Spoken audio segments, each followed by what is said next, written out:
وعلى آل إبراهيم إنك حميد مجيد يا أيها الذين آمنوا اتقوا الله حق تقاته ولا تموتن إلا وأنتم مسلمون يا أيها الذين آمنوا اتقوا الله وقولوا قولا سديدا يصلح لكم أعمالكم ويغفر لكم ذنوبكم ومن يطع الله ورسوله فقد فاز فوزا عظيما وبعد أيها الإخوان rahimani wa rahimakumullah, saudari sekalian, Bapak Ibu sekalian yang mudah-mudahan kita semua dirahmati oleh Allah Subhanahu wa taala. Alhamdulillah pada hari ini kita bisa duduk di majelis ilmu. Mudah-mudahan Allah Subhanahu wa taala memberikan kepada kita ilmu yang bermanfaat, yang melahirkan rasa takut kepada Allah Subhanahu wa taala, yang memunculkan keinginan untuk terus beramal soleh dan juga mengharapkan akhirat Allah Subhanahu wa taala. Pada hari ini kita melanjutkan kajian kita membahas kitab Al-Kabair atau dosa-dosa besar yang ditulis oleh Al-Imam Adz-Dzahabi. Dan pada hari ini kita memasuki dosa besar yang kedua, Al-Kabiratu Ats-Tsaniyah, dosa besar yang kedua, yaitu qatlu an-nafsi, membunuh jiwa. Membunuh jiwa. Maksudnya yang diharamkan oleh Allah Subhanahu wa taala untuk membunuhnya. Allah Subhanahu wa taala berfirman di dalam surat An-Nisa ayat 93, "Wa may yaqtul mu'minan muta'ammidan fajaza'uhu jahannam khalidan fiha wa ghadiba Allahu 'alaihi wa la'anahu wa a'adda lahu 'adzaban 'azima." Wa may yaqtul mu'minan muta'ammidan, barang siapa membunuh seorang mukmin dengan sengaja, fajazauhu jahannam, maka balasannya adalah neraka jahannam, khalidan fiha, dia kekal di dalamnya, wa ghadiballahu alaihi, dan Allah murka kepadanya, wa la'anahu, dan Allah melaknatnya, wa a'adda lahu 'adzaban 'azima, dan Allah menyediakan untuknya azab yang besar. Di dalam ayat ini kita mendapatkan ancaman Allah Subhanahu wa taala kepada orang yang membunuh seorang mukmin dengan sengaja. Maka diancam masuk ke dalam neraka selama-lamanya. Allah murka kepadanya. Kemudian yang ketiga, Allah melaknatnya. Dan yang keempat, Allah sediakan azab yang sangat besar untuknya. Berarti ini menunjukkan bahwa dosa membunuh adalah dosa yang sangat besar.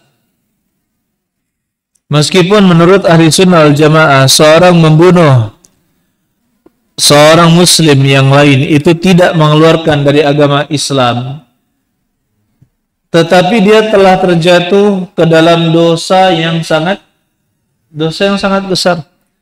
Dan kita sangat perlu mengingatkan dosa-dosa seperti ini, ayyuhal ikhwan. Karena kalau kita baca berita sekarang ini, alangkah murahnya nyawa manusia. Seperti beberapa waktu yang lalu dibunuh, dimasukkan ke dalam koper. Kemudian sebelumnya ada ini, ada itu, bahkan di lingkungan kita sendiri ada yang dimutilasi misalkan. Alangkah murahnya nyawa manusia. Ya, alangkah murahnya nyawa manusia. Oleh karena itu, ya ikhwan rahimani wa rahimakumullah, kita mengingatkan akan bahaya membunuh seorang jiwa. Semarah apapun kita, jangan pernah berpikir untuk membunuh saudara muslim. Semarah apapun kita, jangan pernah berniat untuk membunuh. Kemudian di ayat yang berikutnya dalam surat Al-Furqan, ayat ke-68 sampai 70.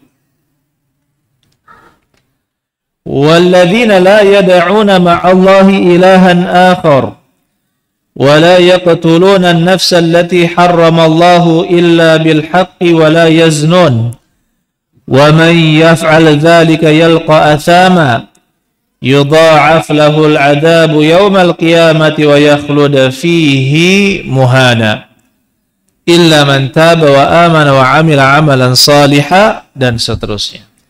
Walladzina la yad'una ma'allahi ilahan akhar, dan orang-orang yang tidak menyeru, tidak berdoa bersama Allah kepada Tuhan yang lain, kepada sembahan yang lain.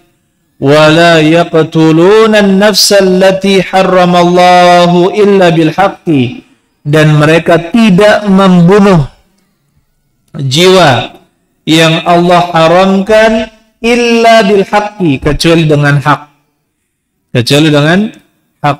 Wala yaznun, dan mereka tidak membunuh, tidak berzina. Wa may yaf'al dzalika yalqa athama, barang siapa yang melakukan itu maka dia akan bertemu Allah dalam keadaan berdosa. Yudha'af lahul 'adzab yaumal qiyamah, dan akan dilipat gandakan untuknya azab di hari kiamat. Wa yakhlud fihi muhana, dan akan kekal di dalamnya dalam keadaan hina. Illa man taba wa aman, kecuali orang yang bertaubat dan beriman. Nah, di sini ayo ikhwan, kita bisa melihat bahwasanya setelah perbuatan syirik, Allah Subhanahu wa taala menyebutkan ya, walladzina la yad'una ma'allahi ilahan akhar. Ini adalah apa? Syirik, kesyirikan. Setelah itu Allah Subhanahu wa taala menyebutkan tentang pembunuhan. Wala yaqtuluna an-nafsa allati harramallahu illa bil haqqi. Nah, di sini, dan mereka tidak membunuh jiwa yang Allah haramkan kecuali dengan hak. Berarti apa? Masalah nyawa adalah masalah yang sangat besar. Dan di dalam syariat kita,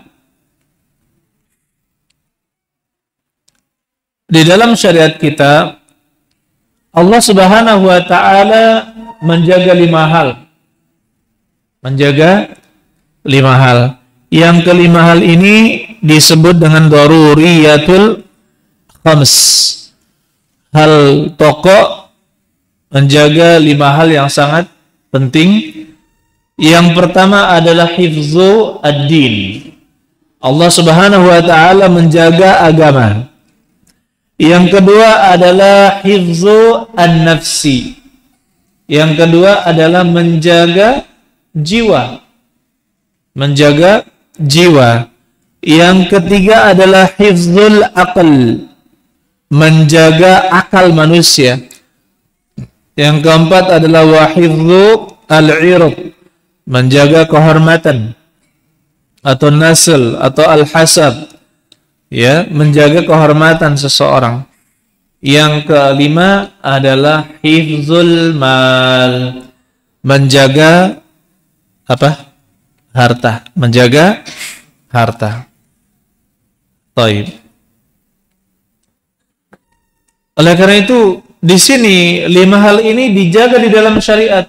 Tidak boleh menzalimi Allah Subhanahu wa taala, yaitu dalam agama, menzalimi manusia di dalam jiwanya, disakiti, kemudian apalagi dibunuh, dilukai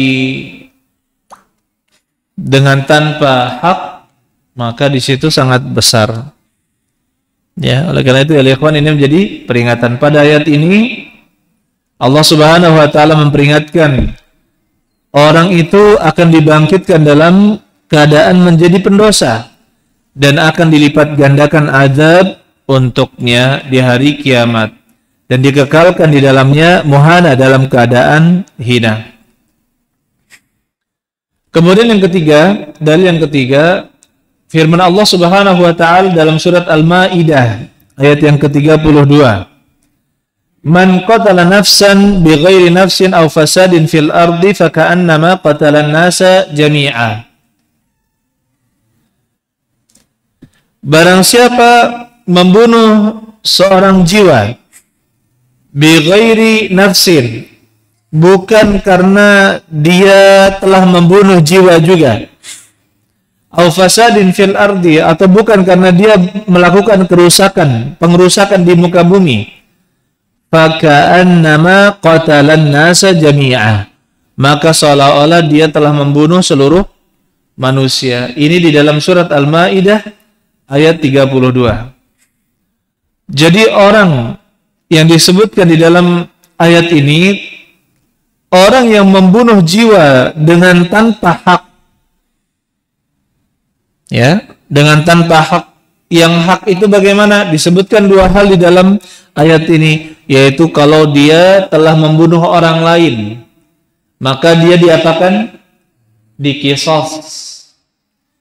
Au fasadin fil ardi, atau dia berbuat kerusakan di muka bumi ini, misalkan mengancam manusia, ya, memberikan ancaman yang besar, atau misalkan melakukan tindakan penyamun, kalau bahasa kita bajing loncat, tetapi mengancam jiwa, maka boleh di situ diadakan tindakan pembunuhan, berarti membunuhnya dengan cara yang hak. Ya, begitu pula kata Nabi sallallahu alaihi wasallam, la yahillu damu imri'in muslim illa bi ihda thalath. Tidak halal darah seorang muslim kecuali dengan satu dari tiga alasan. An-nafsu bin nafsi, jiwa dibalas dengan jiwa, berarti qisas. Ya. Begitu pula wazanil muhsan, orang yang berzina dan dia telah menikah. Orang yang berzina dan dia telah menikah. Dan yang ketiga adalah orang yang murtad. Orang yang murtad. Orang yang murtad itu hukumannya di dalam syariat, orang yang keluar dari agama Islam di dalam negara Islam yang menerapkan hukum syar'i, maka hukuman orang yang murtad adalah dibunuh. Jadi kalau misalkan di dalam mahkamah syariah diputuskan ada misalkan laki-laki yang sudah menikah, sah pernikahannya, kemudian dia berzina, maka dia dibunuh dengan cara diapakan? Dirajam. Ya, adapun pemuda yang belum menikah, laki-laki yang belum menikah, wanita yang belum menikah, hukumannya bukan dirajam, tetapi didera, dijalat. Dijalat itu didera, dipukul sebanyak 100 kali. Kemudian apa? Diasingkan di daerah lain selama 1 tahun. Ya kan? Selama 1 tahun. Ya. Kemudian yang ketiga adalah murtad. Orang yang murtad itu dibunuh. Hukuman di dalam syariat itu adalah dibunuh agar orang itu tidak bermudah-mudah dan tidak bermain-main ketika masuk ke dalam agama Islam. Jadi orang yang benar-benar mau masuk Islam adalah orang yang benar-benar siap dengan segalanya dalam Islam. Sehingga mereka mendapatkan hak-hak persaudaraan, hak-hak ukhuwah Islamiyah. Tetapi kalau misalkan ada orang, oh saya masuk Islam, tapi bohong katanya. Iya kan, kadang gitu. Asyhadu an la ilaha illallah, asyhadu anna Rasulullah, tapi bohong, dia bilang gitu. Nah, ini nggak bisa. Kalau mau bohong-bohong, hukumannya apa? Bunuh. Jadi ini untuk menghindari orang yang pura-pura masuk ke dalam agama Islam. Nah, kalau dia tetap dalam keadaan kafir, apakah dibunuh? Tidak, dilindungi. Ya, selama ada ikatan perjanjian damai. Atau misalkan di negara Islam dia tunduk kepada aturan Islam dan membayar upeti atau apa namanya pajak kalau bahasa kita kepada negara Islam, dan itu rutin. Jizyah disebut dengan jizyah. Ya, mereka bayar kepada negara, boleh mereka hidup berdampingan dengan kaum muslimin. Tapi yang menjadi masalah itu kalau ada nanti yang main-main masuk ke dalam agama Islam. Dan ini yang kedua juga tidak bermudah-mudah orang yang sudah Islam untuk keluar dari agama Islam. Ya. Subhanallah. Taib. Jadi membunuh dengan hak itu ada. Membunuh dengan hak itu ada. Yang menjadi permasalahan apabila membunuhnya bukan dengan cara yang hak. Maka ini pertanggungjawabannya ada mic pegang nggak? Mic pegang aja ada nggak? Nah, ini punya saya ini. Jahit. Kemudian di dalam surat At-Takwir Allah Subhanahu wa taala katakan wa idzal mau'udatu su'ilat bi ayyi dzambin qutilat. Dan ingatlah ketika bayi yang dipendam, bayi yang dikubur, bayi wanita yang dikubur hidup-hidup, su'ilat, mereka ditanya, bi ayyi dzambin qutilat, karena dosa apa dia dibunuh? Coba ya, saya punya anak perempuan 3. Ya Allah, saya bayangkan gitu ya. Betapa tega bapak yang mengubur bayinya yang masih merah, baru lahir, dikubur hidup-hidup. Ya Allah, subhanallah. Itu sangat tega sekali. Kenapa? Karena mereka menganggap di zaman dahulu punya anak perempuan itu aib. Yang hebat adalah yang memiliki anak laki-laki. Padahal mereka itu hanya hawa nafsu, kebiasaan. Coba lihat, kalau misalkan perempuan banyak, ya kan, maka insya Allah akan melahirkan apa? Laki-laki yang banyak, kan gitu. Nanti lahir perempuan lagi melahirkan laki-laki yang banyak. Tapi coba, kalau anak perempuan dibunuh, nanti ada masanya mungkin sekitar 15 tahun, 20 tahun, mereka akan kesulitan mencari sang ibu yang akan melahirkan anak-anak. Kenapa? Taib. Mati.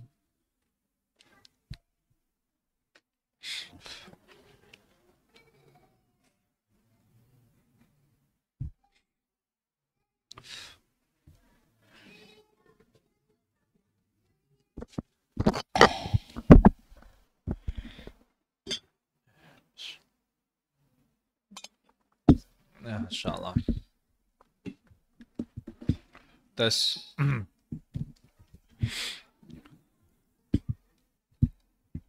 Bismillah. Coba lihat bayi yang baru lahir malu kalau ketahuan telah melahirkan bayi perempuan, akhirnya dipendam hidup-hidup untuk menahan malu.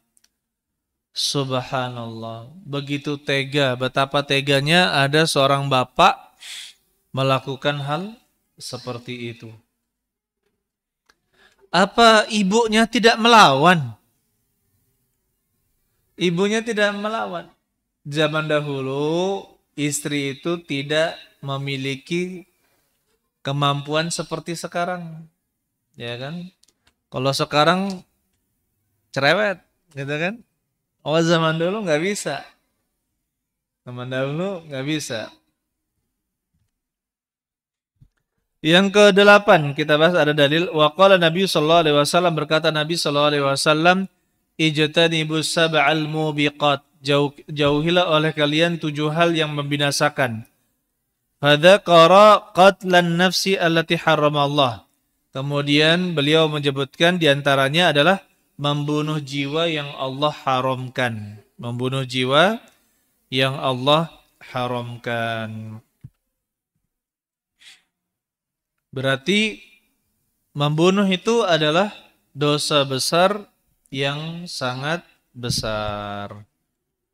Kemudian selanjutnya, wa qala alaihi salatu wassalam, dan berkatalah alaihi salatu wassalam, wa qad su'ila, dan beliau telah ditanya, ayyudz dzanbi a'zamu, dosa apa yang paling besar?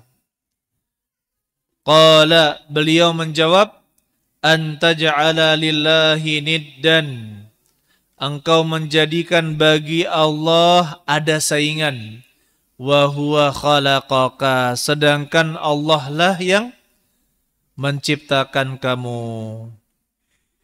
Qala thumma ay, dia pun berkata, kemudian apa? Qala an taqtula waladaka khasyata an yat'ama ma'aka, engkau membunuh anakmu karena takut dia makan bersamamu. Qila thumma ayyu, kemudian ditanya lagi, kemudian apa? Antuzaniya halilata jarika, engkau berzina dengan istri tetangga. Berzina dengan istri tetangga. Berzina itu besar. Tetapi jika ditambah dengan berzina dengan istri tetangga atau dengan mahram, ya, atau dengan mahram, maka dosanya lebih besar. Dosanya lebih besar. Nah, di sini disebutkan setelah melakukan kesyirikan, yaitu membunuh seorang anak karena takut makan bersama kita. Na'udzubillahi min dzalika. Ya, masalah rezeki Allah sudah mengaturnya. Allah sudah subhanahu wa ta'ala mengaturnya. Kemudian selanjutnya kata Rasulullah sallallahu alaihi wasallam, idzal taqal muslimani bisayfaihima, jika dua orang muslim bertemu dengan kedua pedangnya, fal qatil wal maqtulu finnar, maka orang yang membunuh dan yang dibunuh berada di dalam neraka. Qila ya Rasulullah, ditanya beliau, wa ya Rasulullah, hadzal qatil fama balul maqtul, ini adalah orang yang membunuh, maksudnya dia pantas mendapatkannya, masuk ke dalam neraka. Fama balul maqtul, bagaimana dengan orang yang dibunuh?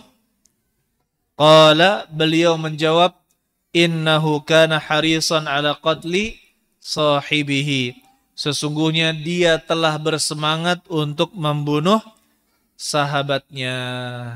Subhanallah. Jadi ayyuhal ikhwan, yang pertama, orang yang membunuh sudah jelas-jelas terancam masuk ke dalam neraka. Bagaimana dengan orang yang dibunuh?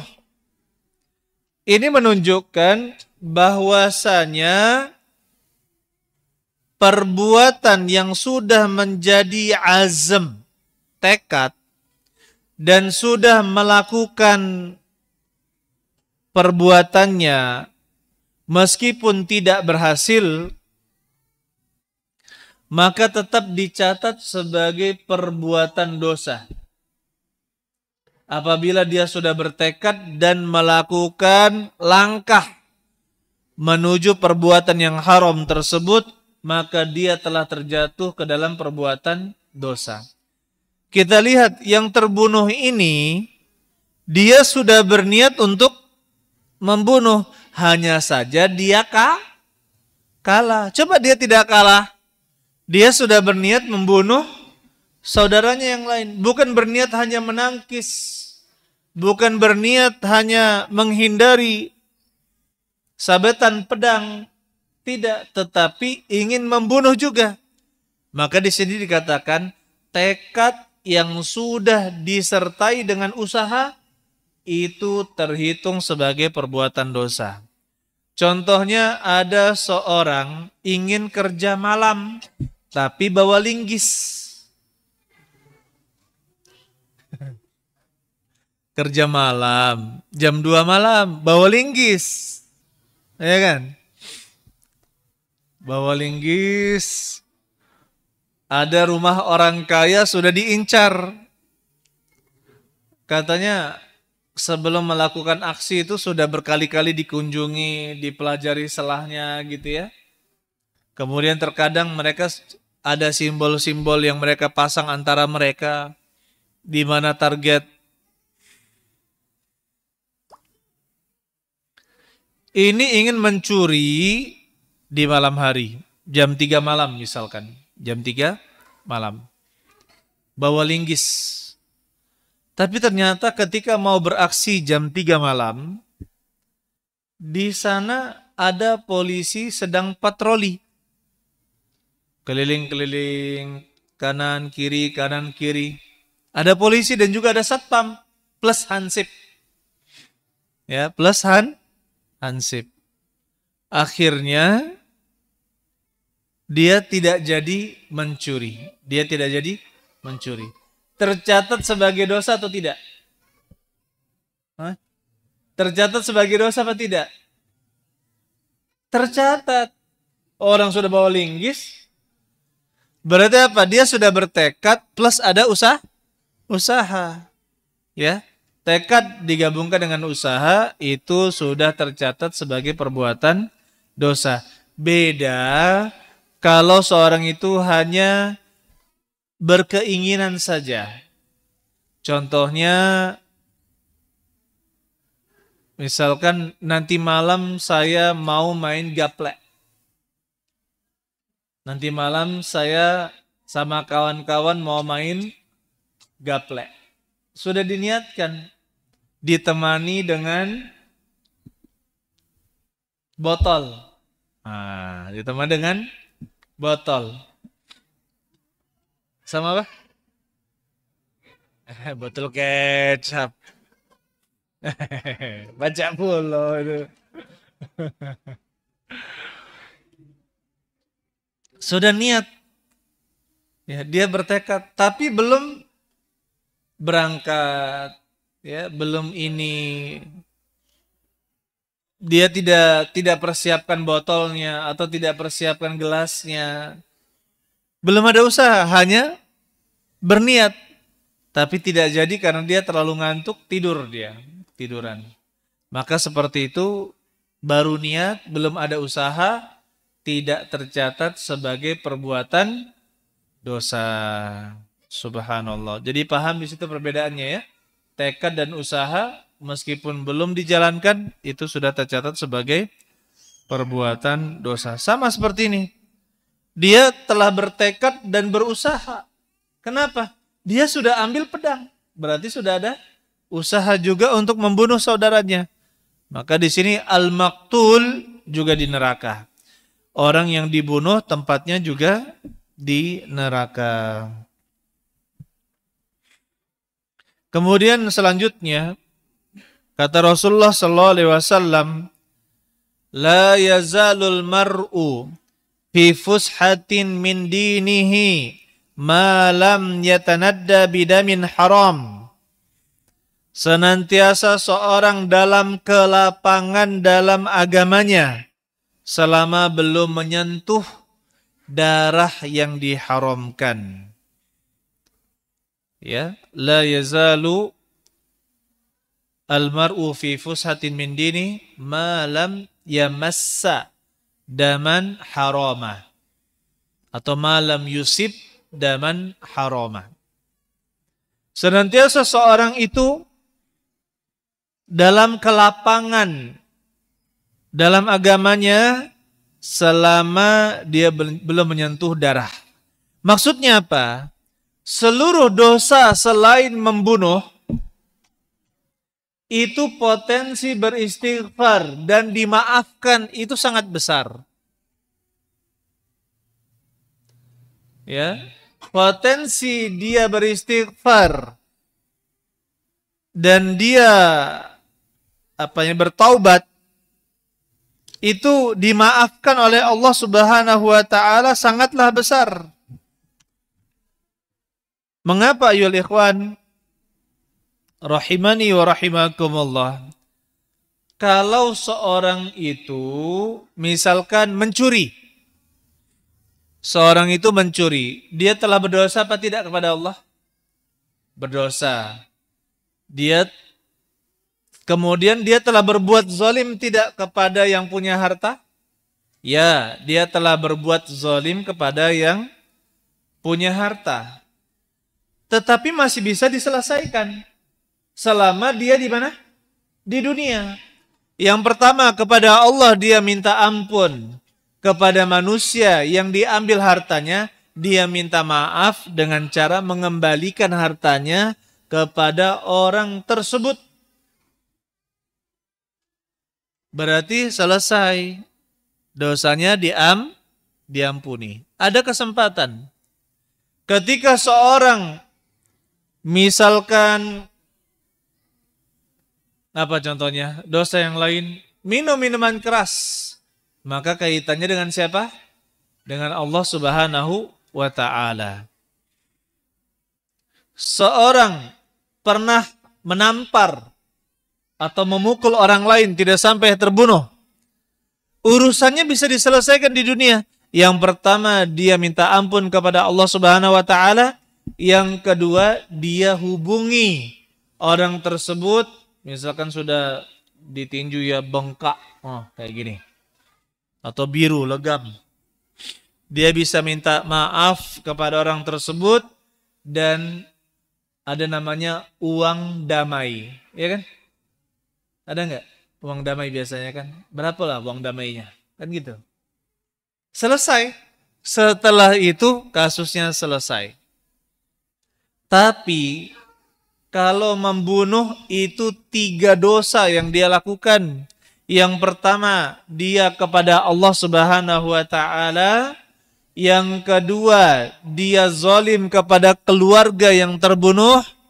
Yang ketiga, dia zalim kepada yang dibunuh. Yang pertama, ketika orang membunuh, dia bisa bertaubat kepada Allah. Bisa apa tidak? Bisa. Kepada keluarga yang ditinggalkan, artinya keluarga ahli warisnya yang terbunuh, bisa selesai tidak permasalahannya? Jawabannya bisa, yaitu dengan dikisos. Yang kedua diapakan? Dibayar diat.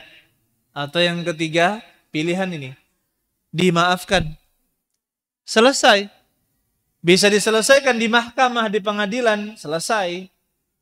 Ya, baik dikisos atau bayar diat 100 ekor onta, atau yang ketiga dimaafkan atau keluar dari keluarganya, ahli warisnya. Tetapi yang ketiga, bagaimana kita tahu orang yang telah dibunuh itu ridho, sudah memaafkan? Kecuali di mana? Di akhirat. Nanti ada pengadilan akhirat. Ini akan dibawa kepada pengadilan akhirat. Coba. Makanya dosa membunuh ini sangat berat. Kata Nabi SAW, senantiasa seorang itu dalam kelapangan dalam agamanya selagi dia belum menyentuh darah yang diharamkan. Kalau sudah menyentuh darah yang diharamkan, urusannya sangat panjang. Terutama yang ketiga, yaitu apa? Yang ketiga, ini berkaitan dengan orang yang dibunuh. Itu kita tidak tahu jawabannya sampai kita berada di akhirat nanti, di pengadilan Allah Subhanahu wa ta'ala. Kalau masalah harta, punya hutang gak dibayar-bayar. Sampai saking jengkelnya dia berkata, ini adalah terakhir kali saya menagih. Nanti tagihan berikutnya jika belum dibayar, saya tagih di akhirat. Kan gitu. Ada ibu-ibu bilang kayak gitu. Ya. Taib. berarti apa? Ya, sangat besar dosanya. Dosa membunuh. Begitu pula kata Rasulullah SAW, la tarji'u ba'di kuffara yadribu ba'dukum riqaba ba'din. Janganlah kalian sepeninggalku nanti kembali dalam keadaan kembali kepada kekafiran.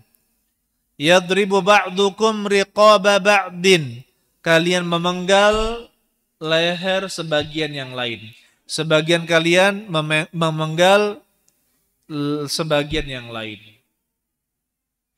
Maksudnya apa? Saling bunuhan. Nah, di sini Rasulullah SAW menyebutkan di dalam lafaz hadis ini, la tarji'u ba'di kuffara. Janganlah kalian kembali menjadi orang-orang kafir ba'di sepeninggalku. Berarti orang yang membunuh itu dinamakan juga kafir. Tetapi para ulama ahli sunnah wal jamaah sepakat bahwasanya kekafiran di sini maksudnya adalah kufrun duna kufrin. Kekafiran yang tidak mengeluarkan dari agama Islam. Kekafiran yang tidak mengeluarkan dari agama Islam. Allahu a'lam bissawab. Saya rasa cukup dan insyaallah setelah adzan kita buka pertanyaan sebentar insyaallah sekitar 10 menitan ya, kita buka pertanyaan. Barakallahu fikum jami'an. Silahkan, sudah masuk waktu. Sudah masuk belum? Hah? Berapa menit lagi? Oh, lanjut berarti. Diriwayatkan dari Bashir bin Muhajir dari Ibnu Buraidah dari bapaknya. Anna Nabi sallallahu alaihi wasallam qaal, bahwasanya Nabi sallallahu alaihi wasallam mengatakan, la qatlu mu'minin a'zamu indallahi min zawalid dunya. Subhanallah. Terbunuhnya seorang mukmin itu lebih besar di sisi Allah daripada lenyapnya dunia. Terbunuhnya seorang mukmin itu lebih besar di sisi Allah daripada lenyapnya dunia ini. Ini menunjukkan bahwasanya satu darah seorang mukmin itu harus benar-benar kita jaga, kita perjuangkan. Ya, jangan sampai bermudah-mudah membunuh. Ada yang mau membunuh nyawa saudara kita. Kita harus halangi. Kenapa? Harga dunia ini tidak ada apa-apanya dengan darah seorang mukmin. Bahkan disebutkan bahwasanya kemuliaan Ka'bah itu lebih rendah daripada kemuliaan seorang mukmin. Walaupun di dalam sanadnya terdapat fihi kalam, terdapat perbincangan di kalangan para ulama hadis. Tetapi lenyapnya dunia itu lebih ringan di sisi Allah daripada terbunuhnya satu orang mukmin. Begitu pula kata Rasulullah SAW, la yazalul mar'u fi fushatin min dinihi ma lam yusib daman harama. Senantiasa seorang itu dalam kelapangan dalam agamanya selagi dia belum menyentuh darah yang diharamkan. Ini seperti yang sudah kita sebutkan tadi. Begitu pula kata Rasulullah SAW, awwalu ma yuqadha bainan nasi fid dima. Yang pertama kali diadili di antara manusia adalah masalah darah. Kalau dalam ibadah, dalam hak Allah Subhanahu wa taala, yang pertama kali ditimbang adalah masalah sholat, yaitu sholat 5 waktu. Jika baik sholatnya, maka baru dilihat amalan-amalan yang lain. Tetapi jika sholatnya buruk, maka tidak perlu melihat amalan-amalan yang lainnya. Ini sekarang bagaimana kalau ada aliran yang tidak sholat? Ya, kita tidak perlu sholat. Sudah sampai derajat ma'rifat tidak perlu sholat. Subhanallah, tentu dalam kesesatan yang sangat nyata. Begitu pula adapun di dalam hak di antara manusia. Manusia itu memiliki hak, banyak hak manusia. Ya kan, ada darah, tubuh, kehormatan, misalkan dia dituduh berzina atau dilecehkan atau misalkan diperkosa, mohon maaf. Ya, itu semua adalah kezaliman. Itu semua adalah kezaliman. Dicela, dituduh, misalkan dicemarkan nama baiknya, atau misalkan dikasih obat-obat terlarang, itu semua kezaliman. Tetapi yang paling besar dari seluruh kezaliman adalah apa? Adalah pembunuhan. Maka kata Rasulullah sallallahu alaihi wasallam, "Awwalu ma yuqadha bainan nasi fid dima." Yang pertama kali diadili, maksudnya di hari kiamat, adalah permasalahan darah.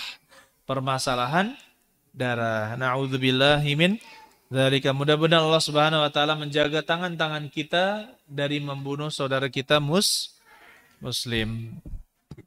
Silakan kita azan dulu kemudian kita buka pertanyaan.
Bismillah, alhamdulillah, salatu wassalamu ala rasulullah ba'd. Silakan jika ada yang pertanyaan lisan terlebih dahulu, silakan. Silakan Pak, Pak Sanggat. Pak Sanggat dulu. Waalaikumsalam warahmatullahi wabarakatuh.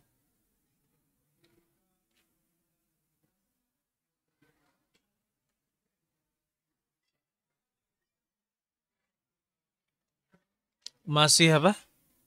Masih apa? Ya.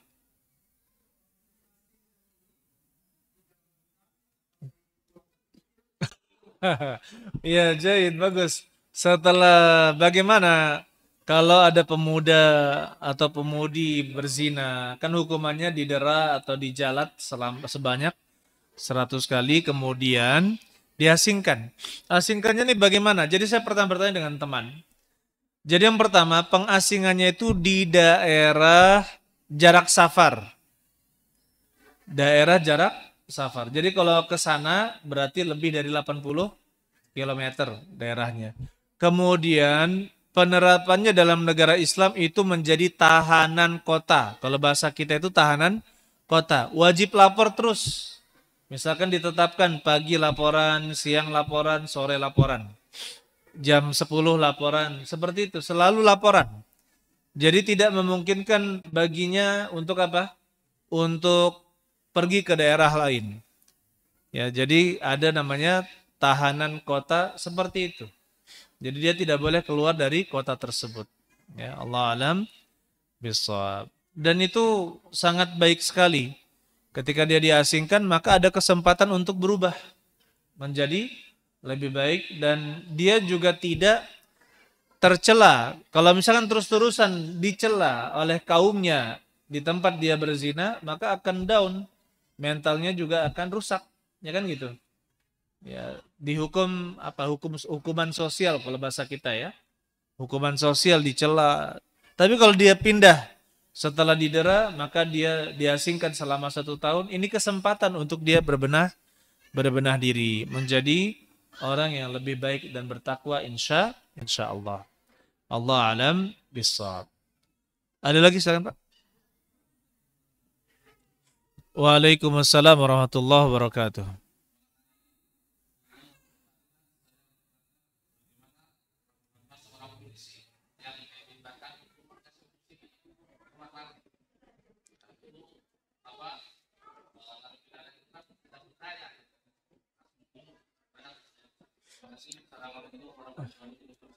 Waalaikumsalam warahmatullahi wabarakatuh.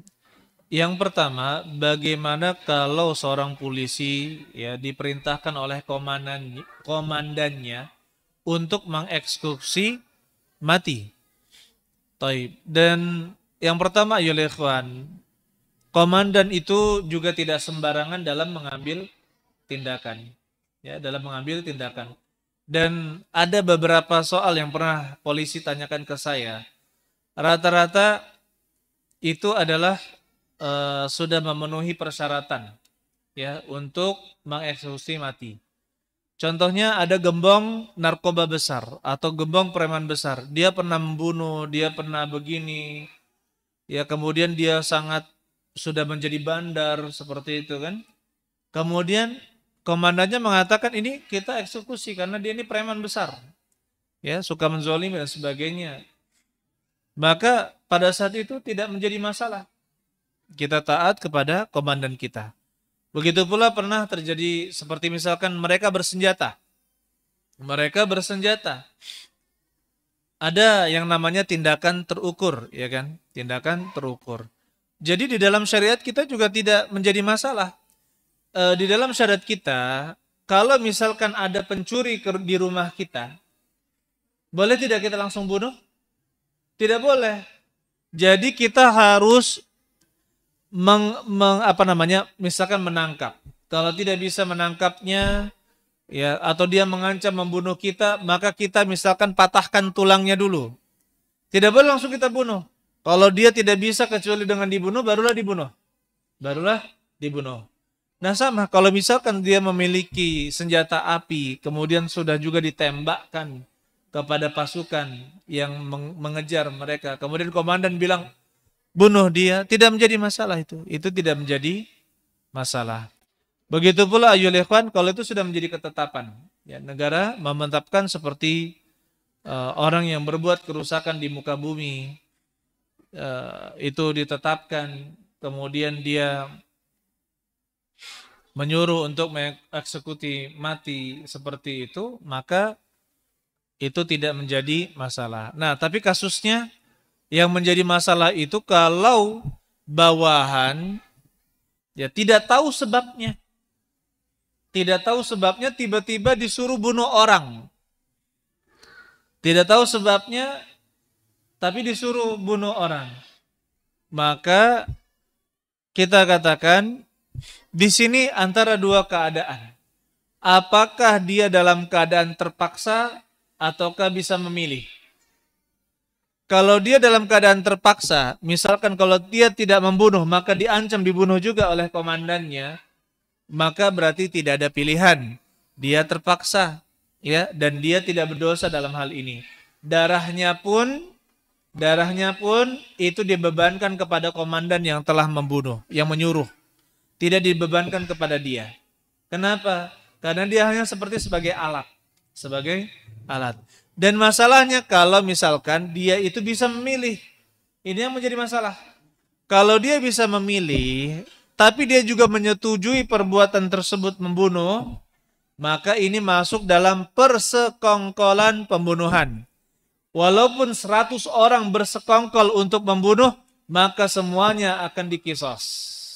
Semuanya kena kisos. Termasuk yang tadi. Kenapa? Karena dia masih bisa memilih. Allah alam bisawab. Adapun kasus si Sambi, ya kan? Ya. Itu tergantung nanti Brigadir Elan ini bagaimana? Apakah dia itu terpaksa? Apakah dia sebenarnya masih bisa memilih? Contohnya masih bisa memilih, dia bisa kabur, ya kan? Berarti masih bisa memilih. Kalau misalkan hanya takut jabatannya dicopot, itu bukan apa? Bukan alasan. Kenapa? Karena dia bisa mencari pekerjaan lain. Jualan cendol masih bisa, ya kan? Jualan es degan masih bisa. Kalau itu hanya ancaman jabatan. Nah, kalau misalkan ancamannya adalah ancaman dia dibunuh juga, kamu tembak dia. Hah? Kamu tembak dia. Kalau enggak, kamu saya bunuh. Jenderal, ya kan? Yang mengancam itu. Berarti apa? Tidak ada pilihan, itu terpaksa. Darahnya dibebankan kepada Sambi tadi, ya kan? Allah alam bisawab. Jadi memang dalam penetapan pun di dalam hukum syar'i itu tidak bisa serampangan, tidak bisa ini. Makanya ya tetapi nggak perlu sepanjang seperti kemarin ya. Panjang banget, jelas-jelas ada ini, jelas siapa yang menyuruh, ya kan? Nggak mungkin terjadi pembunuhan kecuali ada si Sambi. Ya sudah, itu pasti dibunuh. Atau kena hukum diat. Kalau keluarganya tidak mau, maka kena hukum diat. Nah sekarang yang permasalahannya, masalah si Elan, Brigadir Elan. Nah dia ini ikut-ikutan membunuh atau terpaksanya bagaimana? Kan seperti itu. Nanti urusannya pun, kalau dia ikutan membunuh, itu dikembalikan kepada keluarganya. Apakah keluarganya minta dikisos atau tidak? Atau kena diat apa tidak? Jadi per orang itu. Atau dimaafkan. Dan ternyata keluarganya memaafkan siapa? Si Elan. Berarti tidak ada penjara, tidak ada hukuman kalau keluarganya memaafkan. Seperti itu. Subhanallah. Jadi jangan kira Islam itu sudah mengatur lengkap seluruh aspek kehidupan. Alhamdulillah, bifadlillahi ta'ala. Ya. Taib. Allah alam bisawab. Barakallahu fikum jami'an. Subhanakallahumma hamdik, asyhadu an la ilaha illa anta astaghfiruka wa atubu ilaik. Assalamualaikum warahmatullahi wabarakatuh.